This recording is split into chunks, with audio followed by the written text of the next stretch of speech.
ಅವಕಾಶಗಳು ಸಿಕ್ಕಿದ್ರೆ ಕಲಿತೀರಾ?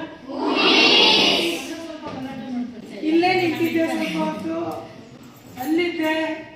ಆದರೆ ನಿಮ್ಗೆ ಇಂಥದ್ದು ಇನ್ನೂ ಸ್ವಲ್ಪ ಜಾಸ್ತಿ ಕೊಟ್ಟರೆ ನೀವು ಇಂಪ್ರೂವ್ ಆಗ್ತೀರಾ ಅಂತ ಅನ್ಸುತ್ತೆ. 90 ಕೊಡ್ಸೋಣವಾ? 80 ಕೊಡ್ಸೋಣವಾ? ಒಬ್ಬರು ಹೇಳಿ. ಬೆಳಗ್ಗೆ ಬೇಗ ಎದ್ದು ಓದಬೇಕು. Okay, good.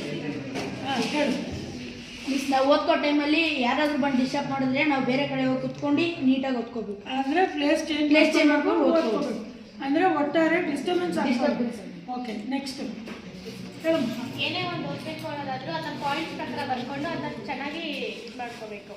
ಸೊ ಪಾಯಿಂಟ್ಸ್ ಮಾಡಿಕೊಂಡ್ರೆ ನಿಮ್ಗೆ ನೆನಪು ಚೆನ್ನಾಗಿರುತ್ತೆ. Very good. ಏನಾದರೂ ಹೇಳಿ ಹೇಳಿ.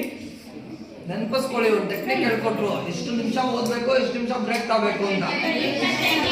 Hello silent. 25 ಮಿನಿಟ್ಸ್ ಓದ್ಕೊಂಡು ಬರ್ಕೊಂಡು ಪ್ರಾಕ್ಟೀಸ್ ಮಾಡ್ಕೋಬೇಕು. 5 ಮಿನಿಟ್ಸ್ ಬ್ರೇಕ್ ತಗೋಬೇಕು. ಹಾಗೆ 2 ಅವರ್ಸ್ ಅದೇ ಥರ ಮಾಡಬೇಕು. Very good. ಗುಡ್. ನೀವು ಹೇಳ್ತೀರಾ?